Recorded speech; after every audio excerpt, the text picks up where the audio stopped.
नमस्कार, ज्ञान विज्ञान के इस नए एपिसोड में आपका स्वागत है। हम आपको विज्ञान और तकनीकी की दुनिया में इस हफ्ते की हलचल से रूबरू करवाएंगे।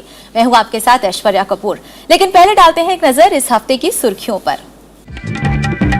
राष्ट्रपति ओबामा का भारत दौरा, साफ ऊर्जा और मौसम में बदलाव को लेकर खुले कई रास्ते। सरकार ने किया पद्म पुरस्कारों का ऐलान, एक पद्म विभूषण समेत 10 पद्म पुरस्कार वैज्ञानिकों और इंजीनियरों की झोली में। और ज्यादा महफूज होंगे नदियों के तट, बाढ़ के पूर्वानुमान के लिए वैज्ञानिकों ने बनाया नया model. Indian institute of science के वैज्ञानिकों ने खोजे टीबी को ठीक करने वाले 2 नए मॉलिक्यूल्स। भारत को टीबी मुक्त करने में मिल सकती है बड़ी मदद। साथ ही साइंस यू कैन यूज में देखिए ऐसे जूते जो चलते फिरते करें बिजली पैदा। भारत में बढ़ता स्वाइन फ्लू का खतरा, खोज खबर में आज चर्चा करेंगे इस महामारी के कारणों और इससे बचने के उपायों के बारे में।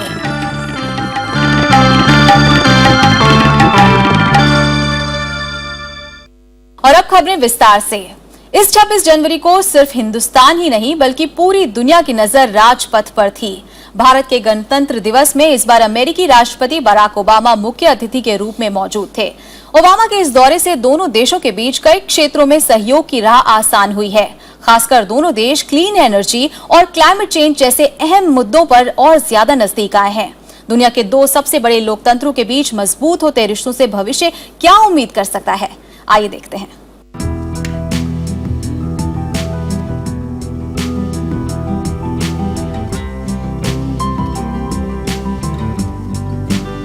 अमेरिकी राष्ट्रपति बराक ओबामा के हालिया भारत दौरे को राजनीतिक और कूटनीतिक गलियारों में बड़ी ही बारीकी से देखा गया। इस दौरान भारत और अमेरिका ने साझा विकास के लक्ष्यों को हासिल करने की दिशा में कई अहम मुद्दों पर सहमति जाहिर की। मोदी और ओबामा ने अपने संयुक्त बयान में साझा प्रयास, सबका विकास पर जोर देते हुए विज्ञान और प्रौद्योगिकी के क्षेत्र में कई संयुक्त उपक्रमों की रूपरेखा तय की। संयुक्त घोषणा के मुताबिक USAID और मानव संसाधन विकास मंत्रालय गुजरात के गांधीनगर में शुरू हो रहे IIT संस्थान को हर मुमकिन तकनीकी मदद मुहैया करवाएगा ताकि देश में शोध और उद्यमशीलता की क्षमता और मजबूत हो सके। अमेरिका ने स्वच्छ ऊर्जा संसाधनों के विस्तार का लक्ष्य हासिल करने के लिए भारत का समर्थन किया है। इसके तहत वो भारत में शोध और विकास के काम को मदद देगा ताकि कार्बन फुटप्रिंट कम किया जा सके।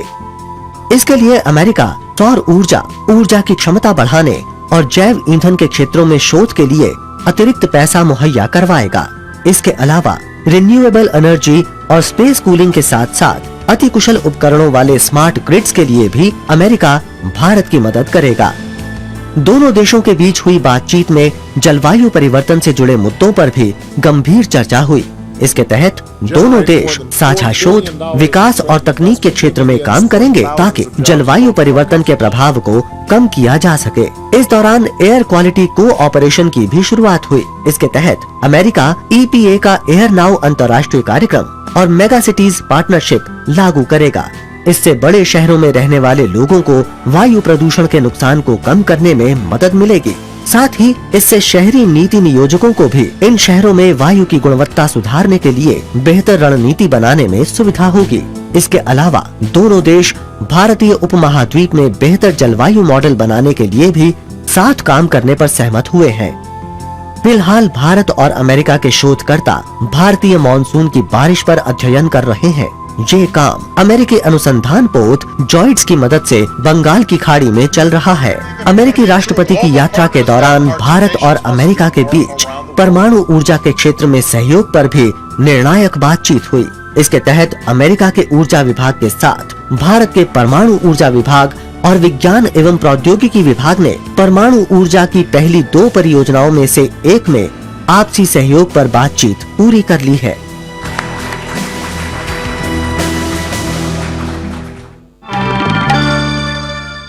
विकास के नए खुलते रास्ते यकीनन देश में विज्ञान को नई मंजिल तक लेकर जाएंगे। लेकिन इसी हफ्ते देश के वर्तमान को संवारने में योगदान देने वाले 104 लोगों को पद्म पुरस्कारों से नवाजा गया। इनमें देश का सिर ऊंचा करने वाली साइंस और इंजीनियरिंग की भी 10 हस्तियां शामिल थीं। पेश है एक रिपोर्ट।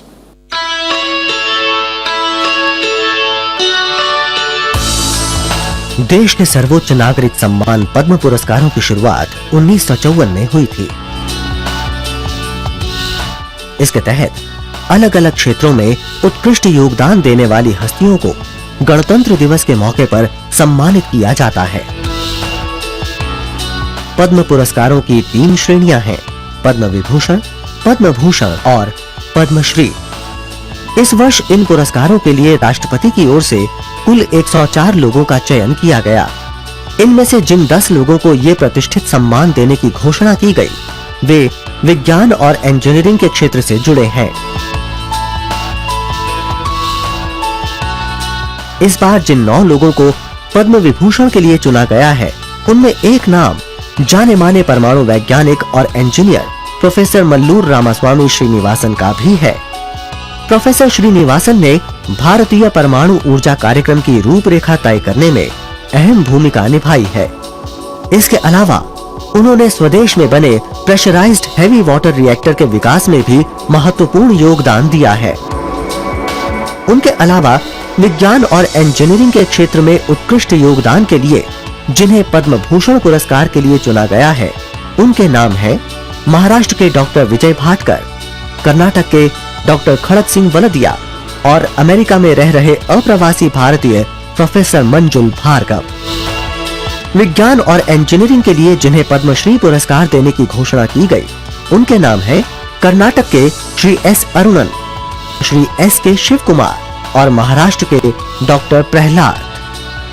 इनके अलावा विदेशियों की श्रेणी में फ्रांस के प्रोफेसर जैक्स ब्लामाउंट को भी पद्मश्री पुरस्कार के लिए चुना गया है।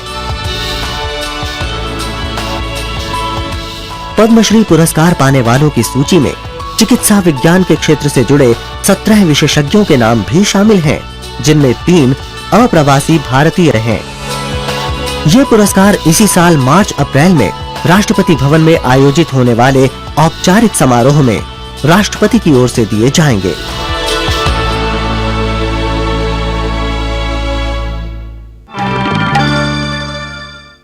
एशिया के जिन देशों की तकदीर हर साल मॉनसून लिखता है, उन्हें अक्सर भारी तबाही से भी दो चार होना पड़ता है। साल 2013 में उत्तराखंड और 2014 में कश्मीर इस बात के गवाह रहे। लेकिन अगर देश जानकारियां साझा करने को तैयार हों तो इस नुकसान से भी बचा जा सकता है। एक नए फ्लड फोरकास्ट मॉडल पर काम कर रहे जापानी वैज्ञानिक कुछ ऐसा ही करने की कोशिश कर रहे हैं। पेश है एक रिपोर्ट।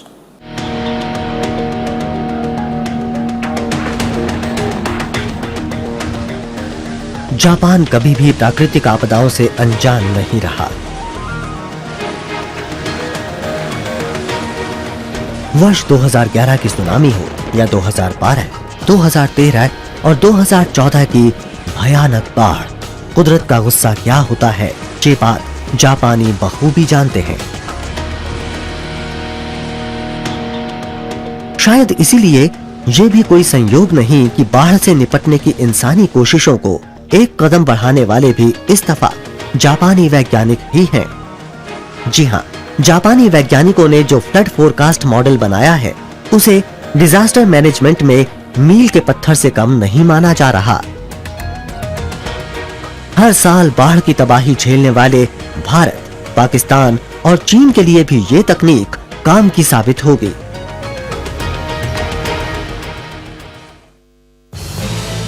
इस मॉडल में रेनफॉल और स्नोफॉल के डेटा का इस्तेमाल होगा। वैज्ञानिक इसके अलावा तीनों देशों के सैटेलाइट डेटा की भी मदद लेकर ये बताएंगे कि बाढ़ कब आ सकती है। फ्लड फोरकास्ट मॉडल को Asian water cycle initiative project के तहत विकसित किया गया है। Project global earth observation system का हिस्सा है। पानी के प्रबंधन को बेहतर बनाने वाली इस कवायद में एशिया के 18 देश भागीदार थे। सिंधु घाटी के इलाके में ये तकनीक खास तौर पर कारगर हो सकती है, जहां बर्फ और ग्लेशियर्स के पिघलने से ही नदियों को जिंदगी मिलती है। क्लाइमेट चेंज पर दुनिया की सरकारों के पैनल की रिपोर्ट 5 भी आगाह करती है कि साउथ एशिया समेत पूरी दुनिया में भारी बारिश से तबाही के वाकये बढ़ेंगे।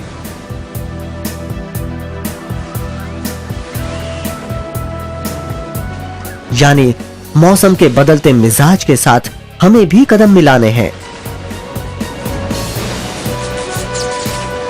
यानी मौसम के बदलते मिजाज के साथ हमें भी कदम मिलाने हैं, तो ऐसी कई और कोशिशों की जरूरत होगी।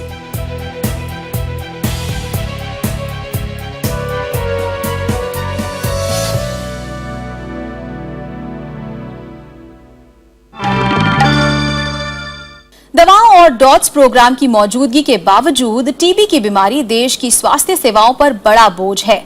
दुनिया भर में इस बीमारी की ऐसी नई किस्में पनप रही हैं जिन पर अब तक की दवाएं बेअसर साबित हो रही हैं। लेकिन इंडियन इंस्टीट्यूट ऑफ साइंस के वैज्ञानिकों ने अब टीबी से लड़ने में कारगर 2 नए मॉलिक्यूल्स खोज निकाले हैं। टीबी के खिलाफ ब्रह्मास्त्र अब इंसान की पहुंच से ज्यादा दूर नहीं है।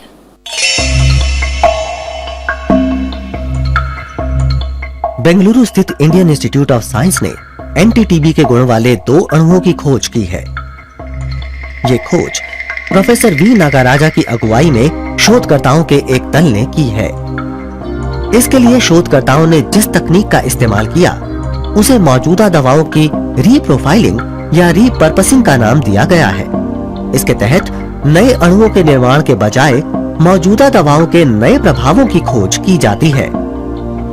जिन 2 अणुओं की पहचान की गई है उनके नाम हैं इमिप्रामाइन और नॉर्क्लोमिप्रामाइन।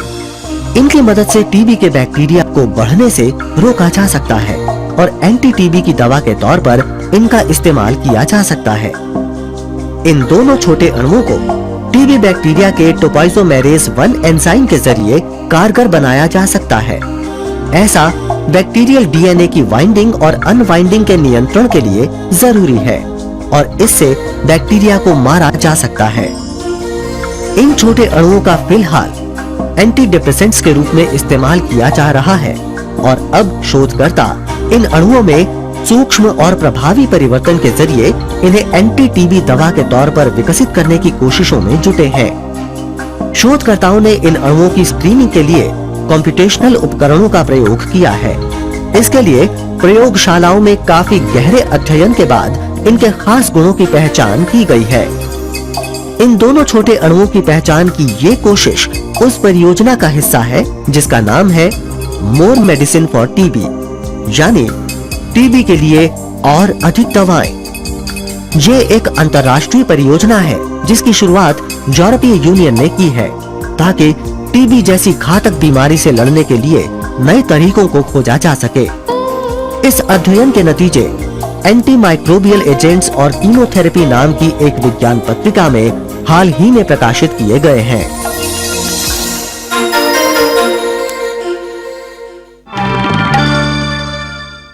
अब चलते हैं हमारे अगले सेगमेंट की ओर, जो है तकनीक से कमाल। जो रोजमर्रा में काम ना आए वो ज्ञान अधूरा है। तो चलिए आपको बताते हैं कैसे चलते फिरते एनर्जी पैदा की जाए। जी हाँ, फैशन में भी छा जाइए और ऊर्जा भी बनाइए। आइए देखते हैं कैसे।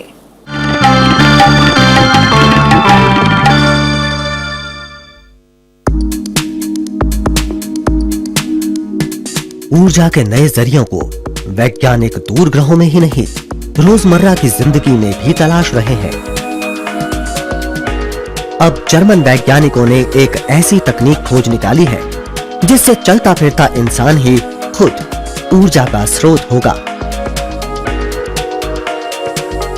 जी हाँ, चलने की ऊर्जा इस्तेमाल करने वाली इस तकनीक से हम उन इलेक्ट्रिक सेंसर्स को पावर दे सकते हैं जिन्हें शरीर पर पहना जा सके। इस तकनीक में शॉक हार्वेस्टर्स नाम के डिवाइस एड़ी के जमीन से टकराते वक्त ऊर्जा पैदा करते हैं। वहीं स्विंग हार्वेस्टर पैर के लहराने से ऊर्जा लेता है। जानकारों की राय में इस तकनीक के जरिए बुजुर्गों के लिए खुद ब खुद फीते बांधने वाला जूता बनाया जा सकता है। लेकिन अगर आप जॉगिंग से मोबाइल चार्ज करने का ख्वाब देख रहे हैं तो इसके लिए इंतजार करना होगा। वैज्ञानिक अभी इस तकनीक से महज 3 से 4 मिलीवॉट ऊर्जा ही निकाल पाए हैं। इतनी एनर्जी स्मार्टफोन को चार्ज तो नहीं कर सकती, लेकिन कई छोटे सेंसर्स को ऊर्जा जरूर दे सकती है। यानी जल्द ही ऐसे इलेक्ट्रॉनिक डिवाइस फैशन बन सकते हैं जिन्हें कभी भी चार्जर के प्लग का मुंह देखने की जरूरत ही ना पड़े।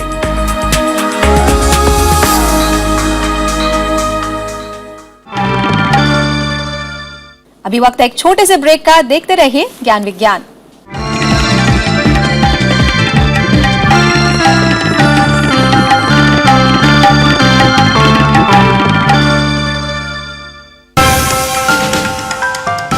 In the Maths Factor, we travel through time and space and see how maths has evolved and how it is a part of the world around us.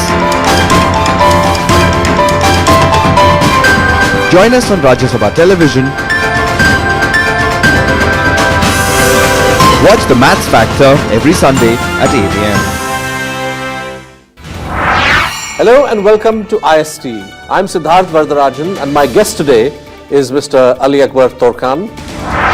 Because of sanction, we have lost 60% of the capacity of oil export of Iran is the first country that are against extremism.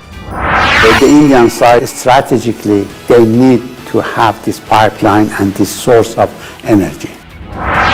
Watch Ali Akbar Torkan, Chief Advisor to President of Iran, in conversation with Siddharth Vardarajan in Indian Standard Time on Rajya Sabha Television.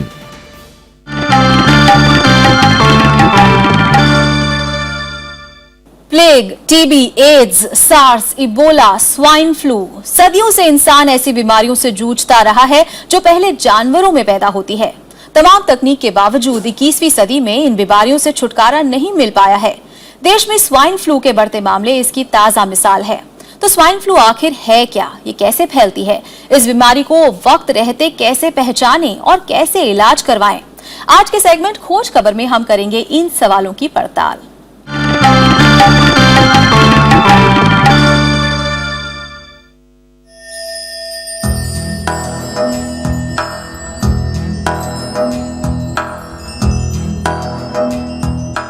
Ebola, mad cow disease, rabies, bird flu, plague और भी न जाने कितनी महामारियां हैं जो जानवरों से इंसानों तक पहुंची हैं। भारत में इन दिनों ऐसी ही एक बीमारी स्वाइन फ्लू का खतरा मंडराया हुआ है। इस बीमारी को swine influenza, pig influenza, hog flu या पिग फ्लू के नाम से भी जाना जाता है। ये इन्फेक्शन एक खास किस्म के वायरस से होता है जिसे स्वाइन इन्फ्लुएंजा वायरस यानी SIV कहते हैं। SIV सबसे ज्यादा सूअरों में पाया जाता है। अब तक SIV की जो किस्में खोजी गई हैं, उनमें इन्फ्लुएंजा C वायरस और इन्फ्लुएंजा A वायरस के सब टाइप्स यानी H1N1, H1N2, H2N1, H3N1, H3N2 and H2N3 शामिल हैं। 1918 में जब पहली बार ये महामारी फैली तो वैज्ञानिकों ने पहले इसे इंसानों से पैदा हुआ फ्लू माना। उस वक्त सुअर और इंसान दोनों ही भारी तादाद में बीमार हुए। 1976 में अमेरिका, 1998 और 2007 में फिलीपींस भी इस बीमारी का कहर झेल चुके हैं। 2009 में उत्तरी आयरलैंड में भी 14 लोगों को स्वाइन फ्लू के चलते अपनी जान गंवानी पड़ी थी। यहाँ H1N1 के इन्फेक्शन को रोकना मुश्किल हो गया था। कुछ ही महीने बाद H1N1 के मरीज दुनिया के अलग अलग हिस्सों में सामने आने लगे। 2010 में विश्व स्वास्थ्य संगठन को इसे दुनिया की महामारी का दर्जा देना पड़ा। जानकार मानते हैं कि सूअर पालने वाले किसान और जानवरों के डॉक्टर इस बीमारी के सबसे पहले शिकार बने। वायरस का शिकार होने के 3 दिनों के भीतर ही स्वाइन फ्लू के पहले लक्षण सामने आने लगते हैं। अगले करीब 7 दिनों के दौरान मरीज की हालत लगातार खराब होती जाती है। H1N1 वायरस इंसानों के सांस लेने के रास्ते को संक्रमित कर देता है। बुखार, खांसी, सिर, गले और पूरे शरीर में दर्द, नाक बहना, कपकपी छूटना और थकान स्वाइन फ्लू के सबसे आम लक्षणों में से एक हैं। साधारण फ्लू के मरीजों के मुकाबले स्वाइन फ्लू के मरीजों में उल्टी और दस्त की शिकायत ज्यादा देखने को मिलती है। बीमारी का वायरस छूने, खांसी और छींक के साथ आसानी से फैलता है और 10 दिनों तक स्वाइन फ्लू के मरीज के साथ संपर्क जोखिम भरा हो सकता है। बीमारी का सबसे ज्यादा खतरा छोटे बच्चों, गर्भवती महिलाओं और बुजुर्गों को रहता है। अगर वक्त पर इलाज ना मिले तो स्वाइन फ्लू के मरीज सांस रुकने, न्यूमोनिया, बुखार या पानी की कमी से दम तोड़ सकते हैं। बाजार में अब H1N1 के खिलाफ भी असर करने वाली दवाइयां उपलब्ध हैं। दवा को इंजेक्शन या नाक के स्प्रे के तौर पर लिया जा सकता है, लेकिन इस दवा की कभी जरूरत ही ना पड़े, इसके लिए साफ सफाई के कुछ परहेज रखना जरूरी है। स्वाइन फ्लू से संक्रमित किसी भी चीज से संपर्क में आने के बाद साबुन के अलावा सैनिटाइजर से भी हाथ धोएं। अपनी आंखों, नाक और मुंह को ना छुएं। छींकते वक्त नाक और मुंह को ढक कर रखें। स्वाइन फ्लू के मरीजों से संपर्क में आते वक्त एहतियात बरतें। पशुपालन में लगे किसान साफ सफाई का खास तौर पर ख्याल रखें। अगर सफाई का साथ देंगे तो स्वाइन फ्लू भी आपसे दूर रहेगा।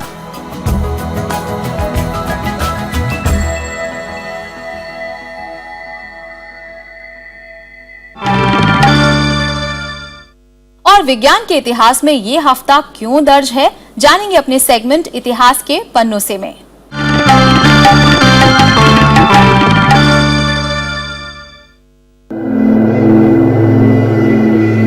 आयोडीन युक्त नमक की खोज करने वाले जॉन बैप्टिस्ट 2 फरवरी 1802 ईस्वी में पैदा हुए थे। जॉन बैप्टिस्ट ने सबसे पहली बार बताया कि आयोडीन युक्त नमक से गॉइटर यानी घेंघा रोग ठीक हो सकता है। विस्फोटकों का आविष्कार करने वाले हडसन मैक्सिम भी 1853 में इसी हफ्ते की 3 तारीख को पैदा हुए थे। उन्हें बिना धुएं के गन पाउडर के आविष्कार का श्रेय जाता है। 1901 में उन्होंने इतना ताकतवर विस्फोटक बनाया जो डायनामाइट से 50% ज्यादा घातक था। 3 फरवरी को विज्ञान की दुनिया एलिजाबेथ ब्लैकवेल का जन्मदिन मनाती है। 1821 में पैदा हुई ब्लैकवेल अमेरिका में मेडिकल डिग्री हासिल करने वाली पहली महिला थी। महिला होने के नाते उस वक्त के कई कॉलेजेस ने ब्लैकवेल को दाखिला देने से इनकार कर दिया था। काफी मुश्किलों के बाद उन्हें ये डिग्री हासिल हुई थी। प्लूटो की खोज करने वाले अमेरिकी खगोल Shastri Claude William Tom bag 4 फरवरी 1906 में पैदा हुए थे। टॉम बैग ने 1930 में यानी महज 24 साल की उम्र में ही प्लूटो को खोजने का कारनामा कर दिखाया था।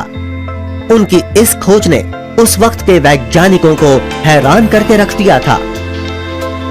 अमेरिकी भौतिक शास्त्री रॉबर्ट हॉफस्टेडर 5 फरवरी 1915 के रोज पैदा हुए थे।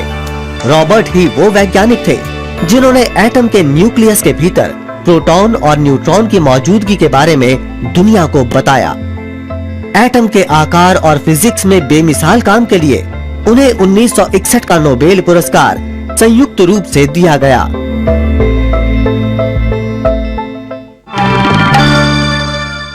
आइए अब नजर डालते हैं देश और दुनिया में होने वाली कुछ अन्य मुख्य वैज्ञानिक गतिविधियों पर अपने सेगमेंट साइंस एक्सप्रेस में।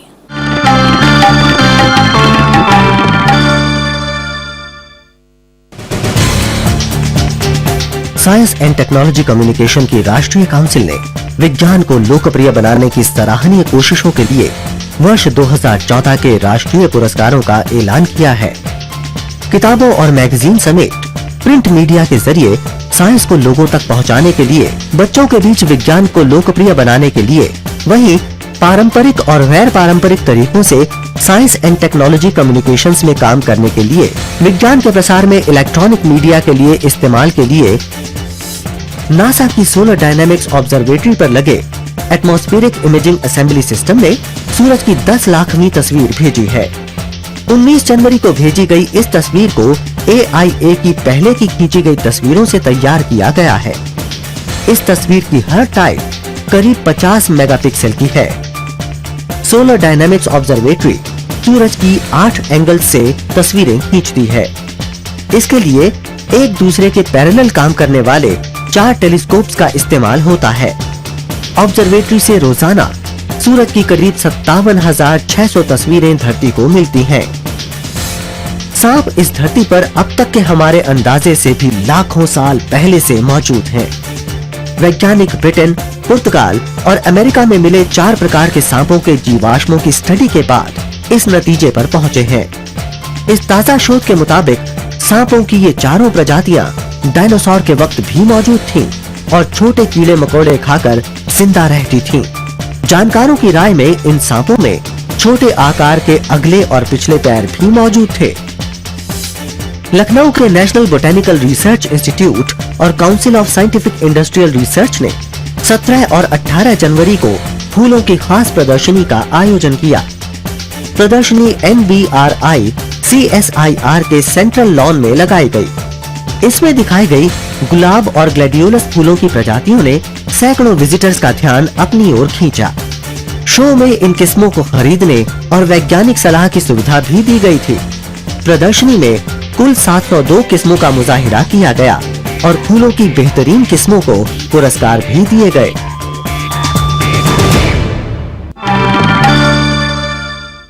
तो ज्ञान विज्ञान में आज इतना ही। आपको हमारा ये कार्यक्रम कैसा लगता है, इसके बारे में आप अपने सुझाव और प्रतिक्रियाएं हमें ईमेल कर सकते हैं। हमारा ईमेल एड्रेस है news@vigyanprasar.gov.in या आप हमें पत्र भी भेज सकते हैं। हमारा पता है विज्ञान प्रसार C24 कुतुब इंस्टीट्यूशनल एरिया, नई दिल्ली 110016।